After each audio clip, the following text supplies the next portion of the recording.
Wow, wow, wow, and more wow. We are back in the studio. This is Dr. James Wadley, host of this podcast. This is the Journal of Black Sexuality and Relationships podcast. And what's fascinating about this conversation that I'm going to have today with Bui Johnson is that Ruby decided to offer us and our community her talents regarding her thoughts about polyamory, relationships, as well as the direction that it's headed in. Ruby has offered her talent with regards to serving as the special editor for an upcoming issue for the Journal of Black Sexuality and Relationships. And I was so nervous and so worried about pinning Ruby down for a few moments just to interview her so that way more people in our community can learn about how talented she is, as well as her works of social advocacy. So without further ado, I have Bui Johnson. She is the foundress and the visionary of Poly Dallas Millennium. I was fortunate enough to be a part of Poly Dallas Millennium a few years ago, and all I could do when I got down there to Dallas to be a part of the conference, all I could do and say is, wow, wow, wow, and more wow. Ruby had folks from all walks of life, all different kinds of relational constellations. And Ruby is, damn it, Ruby's a mastermind. Ruby's a visionary. Ruby, I'm going to say this affectionately. Ruby is that bitch, that boss bitch who can set the tone for what's going to happen. And I'm saying that out of love. And I know it sounds misogynistic, and I know I'm going to get some pushback from folks in our community, but I can't worry about that because I got to call balls, and strikes about who Bui Johnson is. So with that, I need to get off of my podium, stop running my mouth, and allow Ruby to introduce herself and talk about what's real in these polyamory communities and streets. Thank you. Wow. You are hilarious. You are hilarious. All conversations I have with you, I just end up laughing. It's all good. All good. Hopefully you're not laughing at me. You're laughing with me. I am with you. Sometimes at you, about 25% at you. No. Okay. And I'm okay with that. So I am in private practice here in Dallas, Texas. I've been therapist since 2002. And, my passion for polyamory started back in 2010, I want to say. And that's when I was introduced to a polyamorous relationship. And during that time, I was shifting into private practice, working on my PhD and doing some things.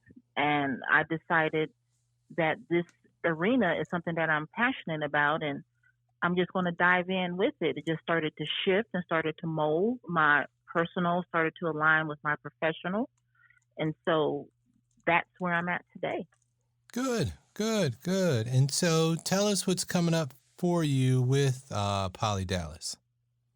Well, Poly Dallas, this one is July 24th through the 25th. It was 26th, but the venue that we're in, which is amazing for us, Dallas Resource Center. The Resource Center is our LGBT hub here in Dallas, and we were able to secure them. So it's going to be all of a coming home, because Poly Dallas, we center folks of color who are trans, non-binary, and genderqueer. And so us being in this type of venue is further a celebration. We're very social justice oriented. We also know how to laugh hard, party hard, and have good educational conversations about how we can build up as a community. Good. So I am really excited. And did y'all know that Dr. Wally is going to be our award ceremony keynote? So wow. Well, hold on now, Ruby. All right, we got to stop you right there. This conversation ain't about me. It's about you. And yeah, thanks. Yeah, whatever. All right, it's about you. And actually, that feeds into the first question, in that I want you to share a story with our listeners about how you became so freaking awesome as a social worker, licensed clinical social worker, executress of PDM, or an activist. So tell us why you're so awesome, and why I had to have you on this show. Well, my story itself is a rags to riches story. All right. I do want to throw that out there. I am a person who, I was 26 years old. I was using substances. I was out there in the streets, not in a celebratory way, but in a hustle way. And so I was able to get involved with a program that showed me that I have options and I have something to contribute to this world. And in the very beginning, I was going to be a licensed chemical dependency counselor, but I went to my academic advisor and she's like, well, social work, you can do a whole lot more. What do you want to do? What is your vision? And from the very beginning has always been community, grassroots community work, just getting involved that type of way. And so when you come from a place that where I was, and you get to a place that I am right now, it was all about passion, perseverance, and tenacity. And everything I do involves that level of passion. I love hard, I play hard, I work hard, and it's just a great zeal. And I think my passion that I have, it comes through unbeknownst to me. And I think that's one of the reasons that I have been able to get to the point where I can build something that blows my mind. I am still amazed when I have an event, because we're on our 5th year, we're 5 years old. I am amazed when I stand in the middle of all of that and go, damn, I was going to say the other word. I don't know if I could say it. No, you can say it. Yeah. I was going. Yeah, you can say I said shit. Oh my gosh, they're gonna lose their license now. The cat is out of the bag. Oh my goodness, we're cussing. His children gonna be listening to this podcast. No, I'm just teasing. I'm so teasing. Now, actually, with the guests we had earlier, I shared with them. I'm like, look, if you need to use profanity and cuss in order to create a different resonance for your story, in order to capture the flavor of what you may be experiencing, it's okay. It's okay. So if you need to cuss, it's okay. Well, I can just, I look good because I've been reframing a little bit, because it is so, damn, I just sit back and I'm sitting right here right now. I'm like, this is where I have ended up at this point in my life. And I think from private practice, I have a thriving private practice. I have, my little side hustles here and there. I do speaking, I do writing. I've been a contributor to the Huffington Post. I mean, so I have done some things that still amaze me, and people call on me and ask me my opinion. So that's what I have to say on awesomeness. Right. It's uncomfortable, Beautiful. but I could talk about awesomeness. Right.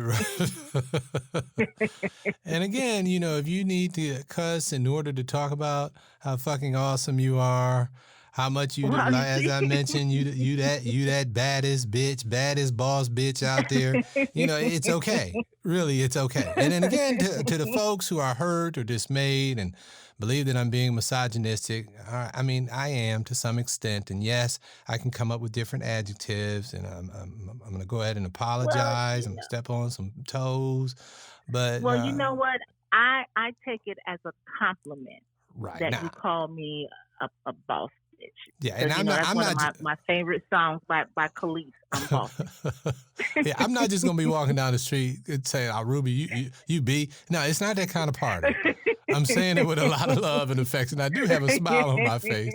And yes, I can come up with other adjectives, but, in order for me to capture how I feel about Ruby, yeah, she's that boss bitch. So with that, in your privileged position, I'm going to be nerdy about calling folks boss bitches. But in your privileged position, can you share your thoughts about the polyamory community? That's question one. And then two, Given your privileged position, can you share your thoughts about the Black polyamory community? Well, I was thinking about that on my way up here. I was driving up to my office. I was thinking, what is it about the polyamorous community that we are growing and that we are thriving? People are talking about us more. People are having more conversations. And the way that I see the media and the public opinion and how that's being shaped is more of a demystification. That's number one. I think slowly we are being demystified. Now, my picture of the polyamorous community has actually been shaped and it's been downsized from that white people shit, right? Mm-hmm. It's been downsized from that based upon some of the research that is out there, that there is a lot of continuity with race and gender and class across the spectrum. And the polyamorous community in itself, I think a big piece of it is that we're gun shy as a community because of discrimination and because of judgment. And I think I'm speaking from a values place because to me, that's where the change is going to come, is that we are coming into our own as a community. We've been doing this for a minute, but now we're actually putting concepts and terms together, and we are starting to have more confidence in our identification. And I'm speaking from that arena because this is not all about sex. This is not all about what people think we're doing behind closed doors, where we're orgy and all of that. Is actually the way that we love and the way that we have relationships. Mm-hmm. Now, with the Black community, there's a whole lot of representation, that actually more representation on a lot of TV shows like Insecure. She's Got to Have It. Mm-hmm. There is a lot more representation that is present there. But I do believe that us as a community, we also have our own internalized myths around it, because of when it comes to religion, when it comes to, our idea of what a side chick is, our idea of what fidelity looks like. Mm-hmm. I believe that us as a community, we're very family oriented. Mm-hmm. I go to any city, I go to any state, even in my local area, DFW, we have a large community that is just us. And it's not just you're going to walk into a local place and say, oh, I want to go to this polyamorous meeting, and you're going to see people that look like you. It doesn't work like that. But what you can do is through word of mouth, you start to find community that is the Black community. We have some people in there who are Latino, Latina, but you start to find that community, and we're thriving and we're growing more than people know. Mm-hmm. And it's across many disciplines. When I'm talking about professional, I have met lawyers, I have met doctors. I had this one guy was driving in from DeSoto to Plano, which is like 45 minutes. And he's a physician. And he read Love's Not Colorblind, which is a book by Kevin Patterson. And he Mm-hmm. read the forward, and he saw that, he sees, you're local. And he's 35 years old, a doctor. His wife is a doctor. And they're curious about what all of this means. We want to try it. We want to open ourselves up to it. So we're starting to open up more as a community. Did I answer your question? You did. So where and when did the shift happen? So Black folks have been polyamorous for millenniums and millennia. And why are these Black folks coming together now? So what was going on 30 years ago, 40 years ago, 50 years ago that Black polyamorous folks may not have been as organized, or they were organized differently than what they are now? I think the shift comes from a natural evolution. Mm-hmm. The bigger we become as a community, the more human capital we have, the more social capital we have, the more that we're able to actually have a little more blending with people who are in the lifestyle, people who are in the lifestyle is a physical aspect to it, focus on that. However, in the polyamorous, not to put, it's kind of like a false dichotomy, but it's the best way to describe it. Mm-hmm. And we're starting to have more of a merge together of communities, and we're simply evolving. And people are like, let's become more organized. If we're going to do this, let's actually have some standards and some principles that we're going to stand on so that we can continue to flourish. And I think that shift started happening in the 1980s. And I'm saying that because of Ron Young, he started Black and Poly. And Black and Poly on Facebook, it has like 15,000 members. Mm-hmm. And he started doing a whole lot of speaking. And so they recognized that this is a community and we need to start pulling in across the United States. It even spreads internationally. And we just need to know each other. Right. And they had the internet. It's just all of these various components help the shift. And I think we're continuing to grow. Yeah, and I think, well, one, that's an excellent point. Using the internet in order to communicate and pass out and exchange information. But then, two, I think that the language around polyamory and polyamory relationships has also shifted. Whereas before, moons ago, people were labeled as cheats or grifters or, opportunists or whatever language you want to use around being or greedy, being in multiple or concurrent relationships at the same time. And so I think as language has expanded and has become more positive, it's been easier to let go of the stigma that may be associated with having more than one partner. And having more than one partner doesn't even mean that you're having sex with the other partner. It just means that you and that partner have a particular attachment that's specific to you in that relationship, and there may be others or not involved in that relational constellation. And I'm actually I'm going to piggyback off of that because that is an absolute wonderful point, which is that linguistically, we have become stronger and we have a shared meaning. Mm-hmm. And with that shared meaning, we are actually able to shift what our values are that are attached to certain language.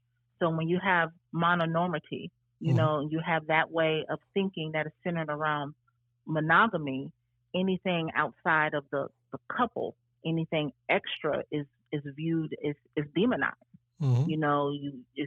It's cheating. You can't commit, and it's all of this negative connotation.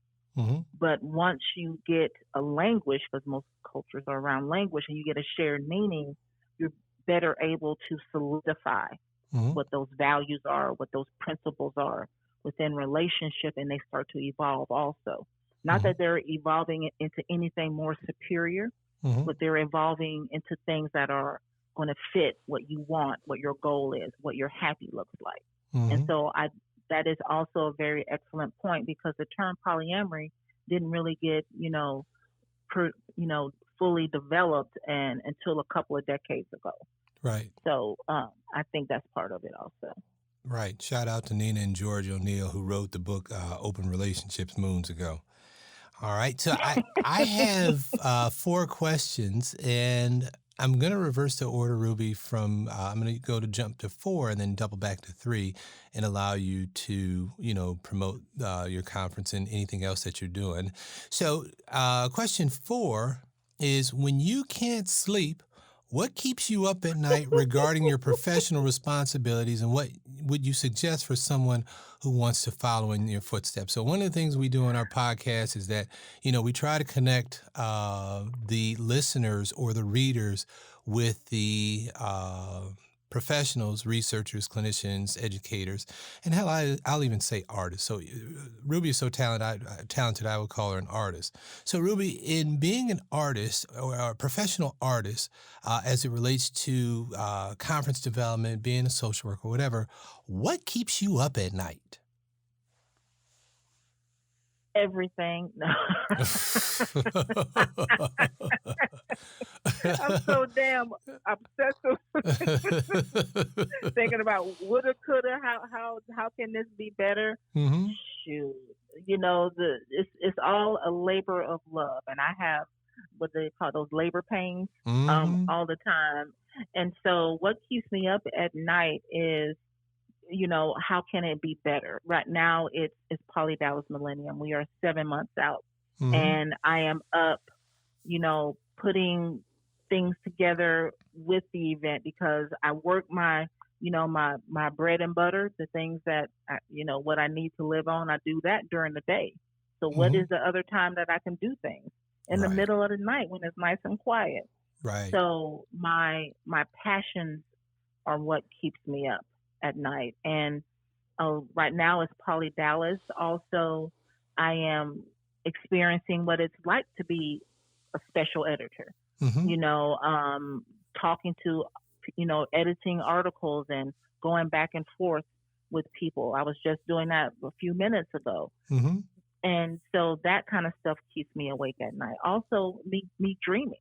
I Right. have all of these things I want to do. I have a running list, Mm-hmm. you know, from writing 20 books, you Mm-hmm. know, to collaborations. People contact me and you know, I want to say yes to everything, figuring out how to say no. And so for those who are out there who are wondering how do we do this? You know, what are some points? What are some suggestions? My first one is learn how to say no. Right. Everything that shimmers is not necessarily gold. Mm-hmm. Number two, don't overextend yourself because when you're passionate about something, you just want to go and go forth and be fruitful and make everything wonderful. I've Mm-hmm. learned that you can't save the world, Right. which is another big point. And so also balance, and you can't do this alone. I find myself in the middle of the night going, why can't I just ask someone to help me with this? I need a personal assistant. All of this administrative shit, you Mm-hmm. know, I can really be spending my time doing something else. You Right. know, and I think about that in the middle of the night, and then when I sleep and wake up, I go, I ain't got no damn money to get a personal assistant. I know that's But you right. know, People say the same thing to me. James, you need somebody to help manage your professional life. No, I don't. I'm too cheap. I'm broke. I'm cutting corners near here and there, and you know I'm trying to be. And Ruby, you can attest to this. I think I've said this before. It's hard trying to be a first generation millionaire. It's so hard. I take my coins over there to the grocery store and I dump them in the coin star, and they take out 11% of what I offer to them. So that's 90 cents to every dollar. You know what I'm talking about. I fill up yes, my little piggy bank and go on over there to that coin star, and I get that little receipt for $30, $40. And I'm like, well, damn, I've been saving my nickels and coins for the past year, and this all I got. So yeah, there's that. There's that. And I tell you what, Ruby, when I do ask this question of all my guests, and I was hoping that you would say, well, you know, the question was when you can't sleep, what keeps you up at night regarding your professional responsibilities? I was hoping that you would say that you would have this preponderance of lovers there who are insatiable and who want to play 24/7, 365. And what keeps you up is keep not. my. You need to keep my secrets. You need to stop. Okay. That's fine. I'm sorry. And you know, again, polyamory don't mean you sleeping with everybody. It don't mean you sleeping with anybody. But I was just hoping that Right. you were having this boss bitch's life where you had people to offer you pleasure. I wish. And you don't have to respond I to anything wish. to that. Don't get caught up in my shenanigans, because that's all I'm doing. It's shenanigans. It's shenanigans. So, what are your plans for future programming? I know that Poly Dallas is coming up, in the summertime. In July, and so I'm going to ask you to, share the date again. But then, are you also doing anything regarding to research or clinical initiatives or works of advocacy, or where will Ruby be next week, next month, or how can we follow along with what's going on with you? Yes, I'm working on putting a calendar up. That's one thing about following up. But Poly Dallas is July 24th through the 25th. We have some amazing speakers. We have breakout sessions. We'll have 3 tracks going, clinical for the clinician. We have some academics who are actually going to be there for the first time doing poster presentations. We have a couple of research people who are coming in from some of the local universities, and even university that's, far out and about. I can't think of the state right now that's been going far out and about. But we have universities coming in. I think Poly Dallas is becoming more of a movement now. So if I can think of any initiative, is that we are getting some street cred. And so people are coming to us and wanting to be a part of. And I think that's one of our big initiatives, is that we're actually going to place ourselves as a community development, like incubator. That's the word I'm looking for. We're going to say, here are the new, fresh ideas. We're going to have the best of the best. And that's one of my biggest goals, is how can we get into that position? We're working with someone who's going to align us with more foundations. And that's another thing. How can we partner? How can I partner with other entities, other foundations? Good. I've been talking about this next thing for a couple of years, is, how can we contribute to the professional development by actually having some type of program that educates people about polyamory, non-monogamous relationships, where you actually have a foundational knowledge so that you can better serve folks out there. Good. Also, currently, what's in the mix for me is that there is some people in Vancouver who want me to come in and do like 10 workshops. Good. Going across. And that's something that, and I have to like put together, that's a whole lot of workshops. Right. And right. There's other pieces that are not polyamorous related. I got my certification to be a Dare to Lead facilitator, which is something with Brene Brown. And I'm going to be doing some trainings with that. I have my first one lined up. Also, I'm presenting at Creating Change, which is a combination of the leadership in non-monogamous communities. So those are a few things that I have coming up.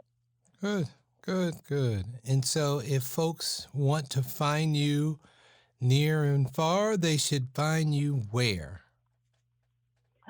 You can find me at www.blacksexgeek.net. It's also some sex education that I do. Also, the website for the conference is Poly Dallas Millennium, POLYDALLAS millennium.com. You can stay up to date. You can register there. You can book your room there. You can do all that you need to do right there, one-stop shop. You get to see, all of the fun that we have coming up at the event. I do want to let you know we do have a lot of fun at the event also.